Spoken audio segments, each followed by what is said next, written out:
que le envidio a Luismi, de verdad. Bueno, ha tenido... No, también... Bueno, ¿para qué hablamos de eso? Hablemos... Oye, estaba hablando con Mario Ávila, compositor, fan de la música y también que es nuestro jefe aquí, periodista. Y con Elisa Quejero, la storyteller mexicana, estamos hablando de la Navidad. Entre paréntesis, ahorita seguimos hablando de los villancicos. Sí. Pero Mariah Carey, tienes una es que ayer te estaba escuchando. Sí. Que decías que otra vez nos encontramos con Mariah Carey como todos los años. Ajá, ¿no? Que sale del congelador. Que sale del congelador. Digo, no forzosamente porque tiene presencia a lo largo del ya año, sé, es un muy chiste. baja, pero de manera notoria sí en diciembre. Ajá. Y entonces Emilia Vega me contaba el otro día, bueno, me enseñaba más que otra cosa. En la industria de la música ganan 3 cada vez que se reproduce un tema, Ajá. ¿no? Les pagan en derechos de las autor. plataformas. Gana el compositor, gana el productor y gana el intérprete, ¿no? 3 Entonces, bueno, ingresos. en este caso, y es un caso de historia, digamos, en la industria de la música, Mariah Carey fue la compositora única de ese tema de Navidad, fue la productora y es la intérprete. Entonces todo el ingreso es para ella. Triple, Entonces, gana 3 veces. Se estima que en las Navidades, o la Navidad es un negocio de 4 o 5 millones de dólares para ella. Para ella. Cada año. 4 o 5 millones. Cada año. Menos el 38% de impuestos. ¿En qué estado vive? Si vive en Habría que California, le pueden averiguarlo. quitar como el Pero 12. digamos, yo creo que sería el villancico más, más exitoso. pues sí, más fructífero, ¿no? Uno- de uno la lucha. Navidad. No hace falta que trabaje el resto del año, Marco. ¿Perdón? Que no hace falta que trabaje el No. resto del año, entonces. No hace falta. Sí, me estaban diciendo aquí en el oído, por eso no escuché. 3 millones de dólares cada año. Ya libres. Bueno, ahí está. Ahí está. Solo por esa canción. Ay, Solo fíjate. por esa canción. Sí.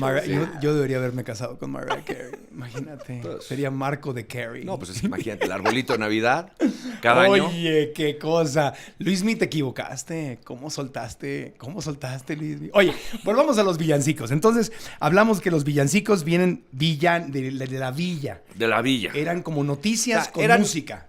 Eran residentes de una villa, por eso se les llama villanos, o de una aldea, entonces serían aldeanos, pero en este caso se acuñó el término de villa y entonces villancico. Entonces, Ajá. eran historias que contaban personas, residentes, entre una villa y la otra, básicamente entre España y Portugal.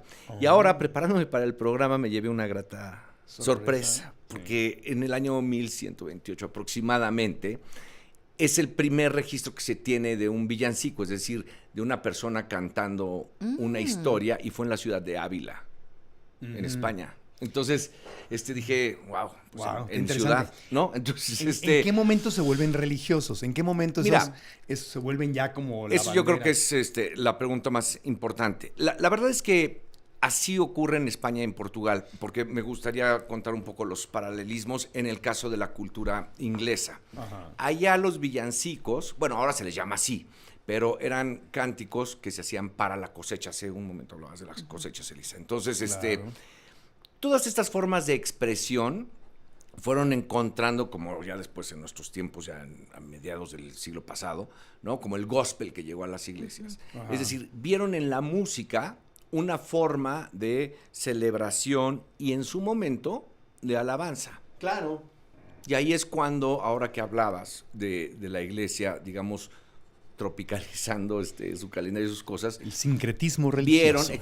vieron la oportunidad de este gran vehículo, o de este vehículo tan popular, que era la música, que al principio era de una sola persona y después se suma la polifonía, es decir, más voces. Más voces, sí. No que fuera uno, ¿no? Entonces ven la oportunidad de incluir conceptos religiosos, venía también este festejo Es como contar decembrino. historias musicalizadas. Claro. Exacto, y entonces vieron en ellos un vehículo de evangelización Claro. muy poderoso. Y es más fácil evangelizar Muy con poderoso. música Totalmente. porque es más popular. Y ahí es donde viene, digamos, no hay un momento exacto, como en muchos fenómenos históricos, ni un momento en el cual digas, aquí fue cuando se hizo religioso. No, Claro. Es decir, porque nunca ha sido compuesto desde la iglesia. Claro. Nunca se compusieron desde la Era iglesia. de- Viene de la gente.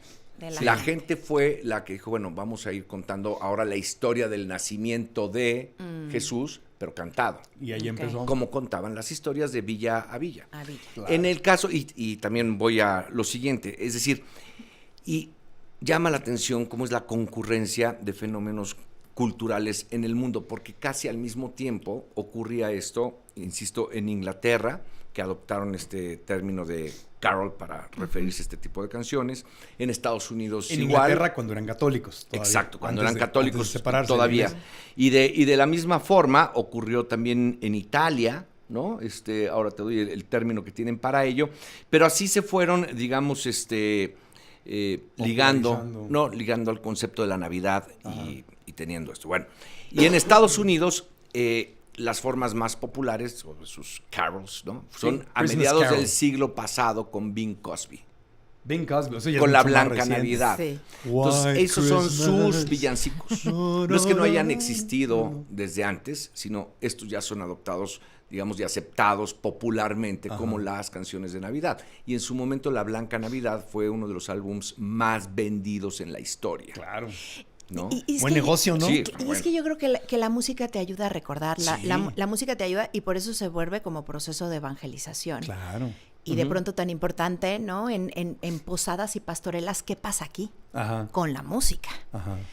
Que de alguna manera va a ser el siglo XVI, Diego de Ajá. Soria, Exacto. el que decide hacer las primeras posadas, que se llamaban jornadas, porque imagínate a los niñitos indígenas y a toda la gente, Ajá. ¿cómo le explico que María fue? El cuento es totalmente teatral. Sí. O sea, la situación es tan teatral que Claro. podían convertirla en un tránsito teatral y que estuvieran los espectadores, los Claro. niñitos pendientes, y es Juan Diego de Soria el que hace estos primeros, que además hacen 9, porque son 9 meses, ¿no? Así es como posadas. empieza, se hace en Acolmán, Ajá. después en las calles y después en las casas. Y tristemente está perdiendo esa tradición, ¿eh? Pero, y que además, se cantaba la posada. Además hay otra que era muy importante, los ¿Cuál? libros no existían masivamente. Claro. No había forma de llevar la cultura. La gente no leía, no sabía La leer. gente no leía. Y entonces, en términos pedagógicos, es mucho más accesible aprender algo cantando. Una cancioncita. o sí. en arte. O que en eran arte, las dos cosas ¿no? que hacían.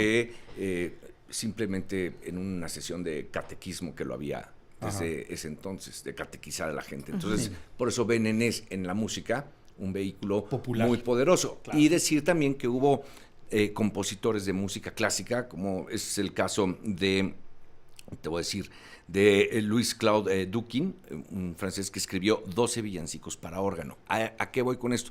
No villancicos navideños, sino historias que fueron muy famosas en su momento, cantadas por estos villanos, que después llevaron Las a la villas. música clásica. Es Claro. decir, hay mucho villancico en la música clásica, no forzosamente ligado con Navidad. Es que Claro. hoy es muy difícil separarlo el término. Claro. Pero sí. Oigan, y regresando aquí a algo muy popular en México, la famosa pastorela. Ajá. ¿De dónde viene la pastorela y esto que me disfrazo de diablo? Y ahora ya se hacen pastorelas cómicas para niños, para adultos, con doble sentido. Ya, la pastorela ya es un pretexto para hacer comedia, ¿no? Para unirnos, para hacer comedia. Y ¿De desde el dónde viene? principio, Marco, Ajá. sí tienen estas intenciones chistosas o chuscas. Ajá. Son igual siglo XVI, cruza el siglo XVII, haciéndose las más importantes en el virreinato, ¿no? En este barroco mexicano hasta las historias se vuelven barrocas.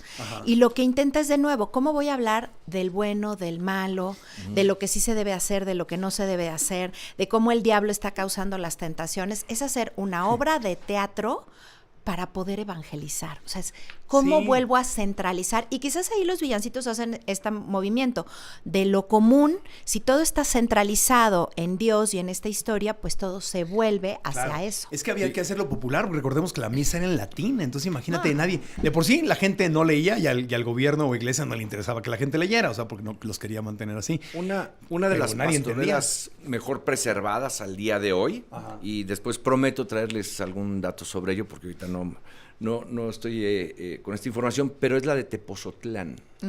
Es la que sí. guarda a la fecha, Sí, digamos, sí. Las tradiciones mejor preservadas. Hoy viene Entonces, hoy viene elenco de esa. y- ¿cómo crees? y- Bueno, pues hoy te lo van a platicar entonces. Y vamos a Pero regalar boletos. históricamente, Sí. la pastorela de buenísima. Tepozotlán es la mejor, insisto, Mil- preservada, cuidada. 1964 en Tepoztlán, desde entonces se hace. Tepozotlán. Tepozotlán, porque Sí. uno es Tepoztlán y otro es Que es Tepozotlán, claro. Tepoztlán, Morelos, Tepozotlán, Estado de México. Estado Y de es donde está Ese la es pastorela. Tepozotlán. Es Tepozotlán. Pues hoy vamos a dar Sí. boletos para ese y también vienen las mamás presentan, tienen una pastorela que es de Noche de Navidad, muy chistosa. Y también hoy vamos a estar regalando boletos para el ballet folclórico de Amalia Hernández, que también tiene su Navidad mexicana y todo, así que quédense por acá. Pues está muy interesante todo eso, ¿no? De dónde viene este sincretismo religioso, cómo se fueron popularizando las ideas. Y pues la iglesia fue muy inteligente para irse expandiendo, porque entonces no era llegar a decir, ya te quito el árbol de Navidad o te quito esta costumbre, sino me subo a tu costumbre y la hacemos un licuado, un batido, y ahí me meto como la humedad a tu cultura. Y de alguna manera lograba que justamente se pudiera integrar, Marco. Y yo creo que al final este es el mes de las luces. Es el mes, ¿y por qué de las luces? Pues porque está más oscuro también, ¿no? Donde hay más velas, donde hay más luz, donde el que hace este movimiento a que sean fiestas, que sean no solamente religiosas, sino familiares, internas y de caridad, va a ser Dickens con un cuento de caridad. De Navidad. De Navidad, con un cuento de Navidad, ¿no? Que es el que le da esta connotación de transformación, de pedir perdón, de estar en familia.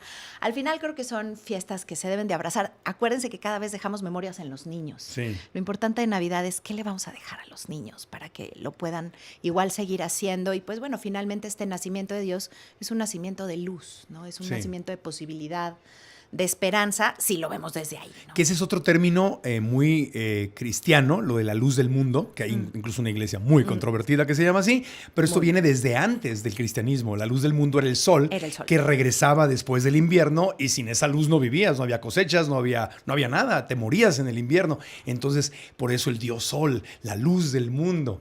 Y luego de ahí ya el cristianismo lo abraza, y Cristo es la luz del mundo, y la iglesia la luz del mundo, y se sigue usando la luz del mundo, pero viene desde mucho antes de Cristo. Y ojo con lo que le citaba, o sea, muchos de estos cantos tienen su origen en el festejo de la cosecha.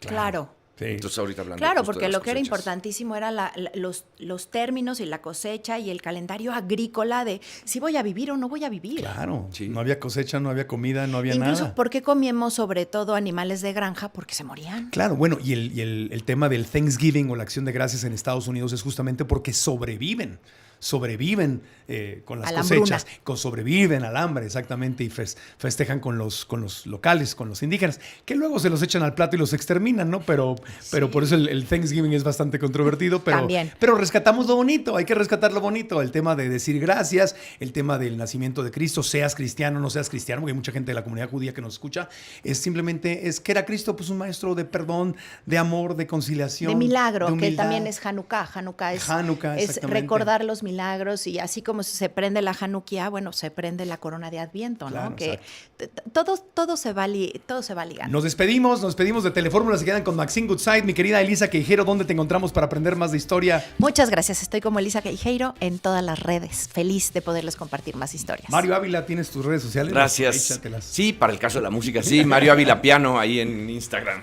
Pianista, Mario Ávila Piano. Ok, Gracias. Si quieren seguir con nosotros, están en Telefórmula y quieren seguir con nosotros, vénganse al canal de YouTube de Grupo Fórmula y en Radio Fórmula Ciudad de México. Continuamos. Viene Diego Winburd, uno de los grandes ilusionistas y mentalistas de América Latina, para ayudarnos a rescatar la